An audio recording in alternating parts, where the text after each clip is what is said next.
नमस्कार, स्वागत है आप सभी का। आप देख रहे हैं इंडिया डेली, आपके साथ मैं हूं मोनिका सिंह। नमस्कार, आपके साथ मैं हूं गीतू चौहान। बुलेटिन की शुरुआत करते हैं बड़ी खबर के साथ। अमेरिका ईरान के बीच इस्लामाबाद में 21 घंटों तक चली शांति वार्ता फेल हो गई है। दुनिया की नजर में आतंकिस्तान बना पाकिस्तान की जमीन पर इस नतीजे ने यह साबित कर दिया है कि ईरान को मनाना अमेरिका और पाकिस्तान के बस की बात नहीं है। वहीं इस कूटनीतिक प्रयास के विफल होने के साथ ही पश्चिम एशिया में संकट गहराने की संभावना बढ़ गई है। ईरान और इजरायल के बीच कुछ दिनों के लिए रुका महायुद्ध अब फिर से शुरू होता हुआ दिखाई दे रहा है। अब इस बात से इनकार नहीं किया जा सकता कि अमेरिका इजरायल एक बार फिर से आक्रामक रुख अख्तियार कर रहे हैं। इसका प्रमाण आपको उपराष्ट्रपति जेडी वेंस के उस बयान से मिल जाएगा जब बैठक खत्म होने के बाद उन्होंने साफ शब्दों में कहा था कि वार्ता फेल हो गई है। तो अमेरिका ईरान के बीच इस्लामाबाद में 21 घंटों तक चली शांति वार्ता फेल हो चुकी है और दुनिया की नजर में अब ये जो वार्ता हुई है इस हकीकत को मानना पड़ेगा कि किसी नतीजे पर ये नहीं पहुंची है। तो ईरान को मनाना अमेरिका और पाकिस्तान के बस की बात नहीं है और वहीं इस कूटनीतिक प्रयास के विफल होने के साथ ही पश्चिम एशिया में संकट गहराने की संभावना भी बढ़ती हुई दिखाई दे रही है। बात करें ईरान और इजरायल के बीच, तो यहाँ पर कुछ दिनों से रुका महायुद्ध अब फिर से शुरू होता हुआ नजर आ रहा है। यानी कि अब इस बात से भी इनकार नहीं किया जा सकता कि अमेरिका इजरायल एक बार फिर से आक्रामक रुख अपनाने जा रहे हैं और इसका प्रमाण आपको उपराष्ट्रपति जेडी वेंस के उस बयान से भी मिल जाएगा जब बैठक खत्म होने के बाद उन्होंने साफ शब्दों में कहा कि वार्ता फेल होना ईरान के लिए बहुत बुरी खबर है। और इस बीच देखिए एक बड़ी खबर से आपको रूबरू करा दें। लगातार जो घटनाक्रम है वो आपको बता रहे हैं। शांति वार्ता फेल होने से जुड़ी बड़ी खबर आपको बता रहे हैं। शांति वार्ता फेल हो गई है। इस बीच तुर्की की मीडिया के हवाले से बड़ी खबर आ रही है। बातचीत में हाथापाई की नौबत आ गई थी।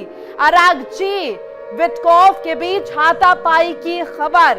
एक तो शांति वार्ता फेल हो गई है, दूसरे बीच सबसे बुरी खबर वो ये कि हाथापाई की नौबत आ गई थी।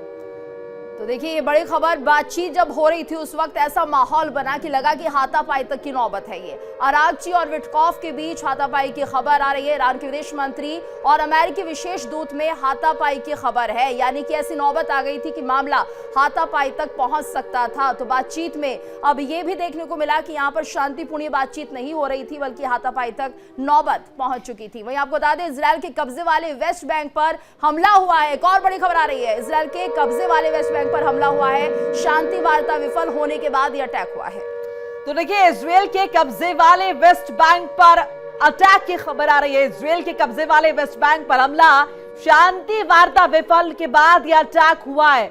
इसी के तो लगातार कयास लग रहे हैं कि क्या शांति वार्ता विफल हो गई है तो ये जो हमले हैं ये और ज्यादा बढ़ जाएंगे, ये जो हमले हैं और ज्यादा तीव्र हो जाएंगे। यानी कि मिडिल ईस्ट एक बार फिर से अशांति यहां पर फैल जाएगी।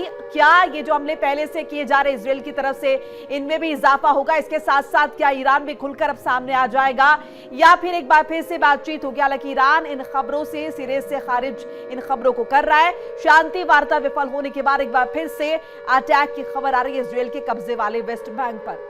बिल्कुल, और ये बड़ी खबर है कि हमले बढ़ गए हैं। इजरायल के कब्जे वाले वेस्ट बैंक पर हमला हुआ है। शांति वार्ता जैसे विफल हुई है ये अटैक बढ़ चुके हैं। हालांकि इजरायल की तरफ से पहले ही कहा जा रहा था वो किसी भी तरह से सीज फायर नहीं करने वाला है, लेकिन ये बड़ी खबर, हमलों में बढ़ोतरी देखी जा रही है। इजरायल के कब्जे वाले वेस्ट बैंक पर हमला हुआ है तो ये अटैक की खबर है। इजरायल की तरफ से शांति वार्ता विफल होने के बाद अटैक किया गया है। तो लगातार ये हमले अब और ज्यादा बढ़ते हुए दिखाई दे रहे हैं। शांति वार्ता जैसे विफल हुई है, इजरायल ने अपने हमले बढ़ा दिए हैं। तो लगातार चर्चा हो रही थी कि किसी भी तरह से यहाँ पर लेबनान के ऊपर जो अटैक हो रहे हैं उन्हें रोका जाए और इजरायल पहले इन्हें रोके, उसके बाद बातचीत आगे बढ़ सकती है।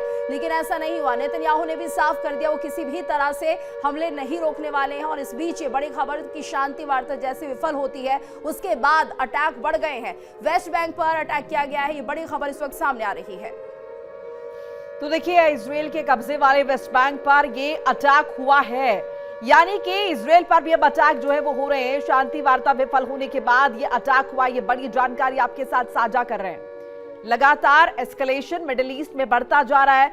इस बीच देखिए, इससे पहले हम देख रहे थे कि शांति वार्ता तो हो रही थी, सीज फायर तो हुआ था, लेकिन ये सीज फायर इजराइल की तरफ से नहीं था, क्योंकि इजराइल लगातार लेबनान पर अटैक कर रहा था। ऐसे में मिडिल ईस्ट में संघर्ष की स्थिति लगातार बनी हुई थी और अब ये जानकारी मिल रही है कि इजराइल के कब्जे वाले वेस्ट बैंक पर भी अटैक हुआ है, हमला हुआ है। ये बड़ी जानकारी आपके साथ साझा कर रहे हैं। शांति वार्ता विफल हो चुकी है, नाकाम साबित हो चुकी है। इन सब के बीच यहाँ पर अटैक की खबरें आ रही हैं।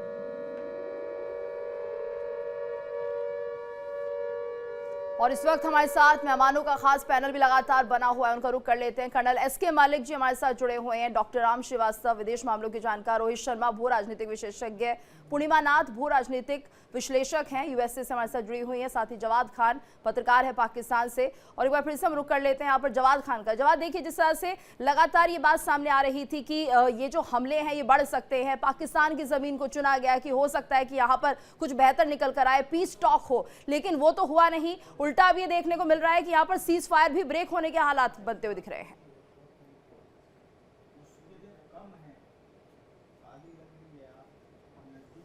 जवाद खान, मेरा सवाल आपसे है।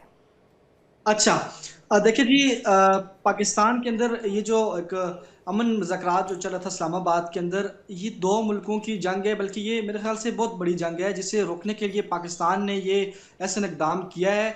तो ये जंग एकदम से किसी पॉइंट के ऊपर इतफाक नहीं हो सकता। जैसी बात है, बहुत से पॉइंट हैं जिन्हें कुछ अमेरिकी जो डेलीगेशन है वो एग्री करेंगे, कुछ ईरानी जो हैं वो डेलीगेशन है जो उस पर एग्री करेंगे, कोई डिसएग्री करेंगे। तो उसके ऊपर ये मुज़ाकरात अभी ख़त्म नहीं हुए, जिससे कि देखें उन्होंने कहा भी था कि ये मुज़ाकरात आगे चल सकते हैं। और मजीद इसमें कुछ माजी के अंदर आप मिसालें देखें, लेकिन तो पाकिस्तान के साथ जब चर्चा हो रही थी तो क्रेडिट लेने की होड़ काफी दिख रही थी पाकिस्तान में, घंटे भी चलते हैं। जवाद खान जी, पाकिस्तान कल जब बातचीत हो रही थी और लगातार हम देखते हैं डिबेट्स में किस तरह से पाकिस्तान क्रेडिट लेने की होड़ यहाँ पर लगी हुई थी कि जी हाँ हमारे यहाँ मध्यस्थता हो रही है और कुछ ना कुछ बेहतर निकलकर सामने आएगा, लेकिन ये तो 21 घंटों के अंदर ही सब खत्म हो गया। और जवाद, एक और चीज है जो खबर एक आ रही है तुर्की मीडिया के हवाले से कि वहां पर हाथापाई की नौबत भी आ गई थी, क्या इस तरह की जानकारी में मिल रही है? नहीं मोहतरमा, ऐसी कोई बात नहीं है। ये कोई गली मले का जरगा नहीं हो रहा, ये एक हाई लेवल का जो है वो अमन पीस जो है प्रोग्राम हो रहा है। ये कहाँ से खबर आ गई कि हाथापाई हो रही थी? तुर्की की तरफ से कहना है, ये हम नहीं कह रहे, इंडियन मीडिया नहीं कह रहा, तुर्की की तरफ से कहा गया है। ऐसी कोई बात नहीं है। उनके दरमियान मुज़ाकरात हुए हैं, जो अमेरिकी डेलीगेशन था उन्होंने अपने पॉइंट्स रखे, उन्होंने अपनी शराइत रखी। अब जाहिर सी बात है ईरान कुछ चीज़ों पे डिसएग्री करेगा, कुछ चीज़ों पे एग्री करेगा, कुछ अमेरिका इस तरह करेगा, तो ये अभी चलेंगे। बाजी के अंदर आपने मिसालें देखी होंगी, जब इस तरह के मुज़ाकरात होते हैं तो टाइम लगता है, तब जाके फिर इसका कोई रिजल्ट निकल के बाहर आता है। तो अभी क्या सिचुएशन होने वाली है वो हम भी देख रहे हैं, वो आप भी, पूरी दुनिया इसकी नजरें हैं वो इस्लामाबाद के ऊपर। हमारा जो पाकिस्तान का किरदार है वो यही है कि दो मुल्कों के अंदर अगर जंग हो रही है या इस मिडिल ईस्ट के अंदर जो नुकसान है ये भारत को भी हो सकता है, पाकिस्तान को, बल्कि दुनिया के तमाम मुल्कों को होगा। हम चाह रहे हैं कि खिते के अंदर अमन हो, हम अमन के ख्वाह हैं, तो अमन के लिए हमने जदोजहद की है। जब आप लौट रहे आपके पास, एस.के. मलिक साहब, ये समझना चाहेंगे जो खबर है जिसको खारिज यहाँ पर कर दिया गया पाकिस्तान की तरफ से, तुर्की मीडिया में खबर आ रही है कि हाथापाई की नौबत आ गई है, क्या आपको भी लग रहा है कुछ इस तरह की स्थिति बनी होगी? क्योंकि इससे पहले भी हमने देखा युद्ध चल रहा है और युद्ध के बीच जो स्टेटमेंट्स दिए जा रहे हैं अमेरिका की तरफ से भी लगातार बहुत डिस्पैरिटी उसमें थी, बहुत ज्यादा अग्रेशन था, फिर सीज फायर होता है, सीज फायर को यहाँ पर इजराइल एडमिट नहीं करता, इजराइल नहीं मानता। इन सब स्थितियों के बीच में ये भी ट्रंप का कहना था, राष्ट्रपति ट्रंप ने कहा कि हमें फर्क नहीं पड़ता बात हो या ना हो। अब ऐसे में अगर वहां पर बात हाथापाई की नौबत आ गई हो, क्या ये मुमकिन है? नमस्कार और thank you very much for inviting to your channel, और आपके सभी दर्शकों को बहुत बहुत से नमस्कार। देखिए मैम, जो खबर आ रही है इस खबर की थोड़ी और पुष्टि होने की जरूरत है, लेकिन मैं एक बात कहता हूं कि इंटरनेशनल फोरम्स से, दुनिया के संसदों में और बड़े बड़े फोरम्स पे हाथापाई पहले भी हुई है, और यहाँ भी अगर खबर आ रही है, अगर हुई है तो इसमें कोई बहुत ज्यादा आश्चर्य वाली बात है नहीं। इसलिए कि दो विपरीत ध्रुव वाले जब देश आगे बैठे हैं और उनको पता है कि सामने मेरा किलर बैठा है, इधर से ही मानता है कि जिसने मेरी नाक में दम किया है 40 साल से वो बैठा हुआ है, तो ऐसे में एनोनिमिटी, कड़वाहट एक सामने दिखती तो है।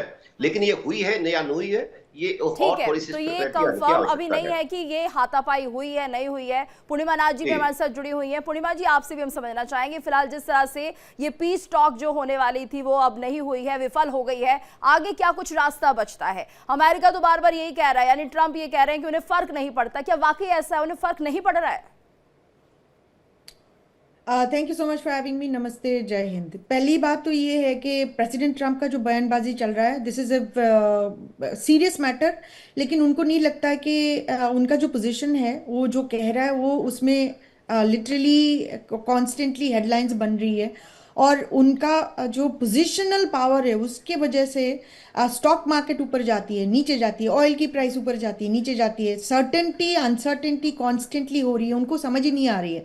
वो एक चाइल्ड के जैसा बिहेव कर रहे हैं, is not actually acting like a statesman also. इस जो सिचुएशन है, अभी जेडी वैंस वहां पे गए हैं, बात करने गए हैं, जो भी है whatever comes out of it, he could have kept quiet no. उसके बीच में उनका लिटरली इंफॉर्मेशन आ रही है, बोल रहे हैं कि Iran is a fail state, हमने तो जीत लिया, I don't care what happens, we have already won. What is the point of this? The point is he is trying to communicate to the base, हमारे यहाँ पे base को communicate करना चाह रहे कि जो भी है अमेरिका ऑलरेडी जीत चुके हैं और ईरान खत्म हो चुका है। तो अगर ये सिचुएशन है, वो तो जेडी वैंस को क्यों भेजे हो? Right. और भी भेजे हो आपने half way through the world, अपने 17 घंटा 18 घंटा की फ्लाइट लेके आपने पाकिस्तान में भेजे। आप कोई भी निगोशिएशन का, कोई भी ट्रीटी का, कोई भी साइनिंग का आप हिस्ट्री उठा के देख लीजिए। जो लोकेशन डिसाइड करता है वो करता होता है basically. In this particular case, Iran decided the शर्त, Iran decided the place, Iran decided who is going to discuss. और स्टीव विटकॉफ और जेरेड कुशनर को भी उन्होंने साइड किया। प्रेसिडेंट ट्रंप ने उनको निकाला नहीं, रखा है, लेकिन वैंस को जाना पड़ा at the end of the day. America को, आपको समझ नहीं आ रहा, अमेरिका वो एक्सेप्ट नहीं कर पाएंगे, इसीलिए बार बार वो लिटरली रिपोर्टर के ऊपर चिल्लाते हैं। वो रिपोर्टर को कोई अच्छा क्वेश्चन करते हैं तो उनके ऊपर हावी हो जाते हैं। कोई किसी को बोलते हैं यू आर क्वाइट पिगी, किसी को बोलते हैं आप स्माइल नहीं करते हो। भाई आप प्रेसिडेंट हो, आपको क्वेश्चन करा जा रहा है, डेमोक्रेटिक है। पूर्णिमा जी, वो फ्रस्ट्रेशन है। मेजर अली शाह भी हमारे साथ जुड़ चुके हैं। मेजर, आपका क्या मानना है, ये जो शांति वार्ता थी ये विफल क्यों हुई? अनम्यूट कर लीजिए प्लीज। मेजर शाह, आपको आवाज आ रही है हमारी? रोहित शर्मा जी, आपके हिसाब से, मेजर शाह को आवाज नहीं पहुंच रही है। रोहित शर्मा जी, आपके हिसाब से ये जो बातचीत हुई है जिसके लिए इस्लामाबाद की जगह चुनी गई, विफलता क्यों? विफलता इसलिए कि जो आदमी या जो कंट्री टॉक्स करवा रहा था वो इस पोजीशन में नहीं था कि ईरान के पास जाके बोले कि आपकी एक डिमांड मैंने अमेरिका से मनवा ली है, आप अमेरिका की एक डिमांड मान लीजिए। ये दोनों के सामने कटोरा लेके खड़े हैं, दोनों से पैसा चाहिए इन्हें, तो दोनों के ये जूते पॉलिश, जैसे बोलते हैं बूट पॉलिश कर रहे हैं, सोफिस्टिकेटेड लैंग्वेज बोलनी चाहिए ना यार, दोनों की बूट पॉलिश कर रहे हैं। तो ये दोनों को नहीं बोल पा रहे थे, ना ये अमेरिका को बोल पा रहे थे कि ईरान से आपकी डिमांड मनवा ली, आप ईरान की मान लीजिए, ना ये ईरान को बोल पा रहे थे। तो ये इतनी पावर तो एक आदमी के पास होनी चाहिए जो कि नेगोशिएशन कर, इसमें कोई शक नहीं। ये तो पहले दिन से पता था ये फेल होने वाली है। और जहां तक मारपीट की बात है, कि विटकॉफ के साथ मारपीट की, तो पाकिस्तान में कौन सी नई चीज है यार? इन्होंने तो अपने करंट उस समय के प्राइम मिनिस्टर इमरान खान को पकड़ के ठोक दिया था, उसके घर पे ही आर्मी चीफ पहुंचे थे अपने 2 आदमी लेके। तो कोई नई चीज नहीं है पाकिस्तान के लिए, ये होता रहता है। तो ये बात तो विटकॉफ को पता होनी चाहिए। सुरक्षा में से चूक माना जाए, पाकिस्तान में जो ये बैठक हो रही थी, एक तरह से सुरक्षा में चूक मानी जाए। अगर यहाँ पर बातचीत की जो नौबत है हाथापाई तक पहुंचती है, तो आप उतनी सिक्योरिटी नहीं दे पा रहे हैं। मैम, पाकिस्तान की हिस्ट्री है मारपीट की, पाकिस्तान के अंदर कौन सा था जिसके साथ नहीं हुई? एक छोटा सा रिएक्शन यहाँ पर ले लेते हैं जवाब से, उसके बाद मेजर शाह के पास जा रहे। छोटा सा रिएक्शन जवाब जी। जी रोहित जी को आप सुन रहे थे ना कि पाकिस्तान में अगर मारपीट की खबर आ रही है तो हुई होगी, क्योंकि वहां का इतिहास इस तरह का रहा है, और साथ साथ कहीं ना कहीं वो दबदबा पाकिस्तान का नहीं है, वो दोनों ही इंक्लाइन कहीं ना कहीं अमेरिका की तरफ ज्यादा है। ऐसे में वो जो न्यूट्रल भूमिका होनी चाहिए किसी देश की, शायद वो भूमिका ना रही हो, इसीलिए ये स्थिति बनी कि बातचीत विफल हो गई? संक्षेप में रखिएगा। देखिए मोहतरमा, ये भाई साहब ने कहा कि पाकिस्तान के पास, देखिए मैं अक्सर इंडियन मीडिया पे देखता हूँ कि पाकिस्तान तो गया, खत्म हो गया, पाकिस्तान के पास कुछ नहीं है। बट जब आप रियलिटी देखते हैं या ग्राउंड रियलिटी चेक करें तो फिर आपको अंदाजा होता है कि पाकिस्तान क्या है, और फिर हम अगर कंपेयर करें भारत तो फिर आपको पता चल जाता है क्या है। देखिए इंडिया डेली 24/7 अब आपकी स्मार्ट टीवी पर। इंडिया डेली मौजूद है सभी डिजिटल प्लेटफॉर्म पर लाइव और लगातार। इंडिया डेली 24/7 हर दिन राष्ट्र को समर्पित।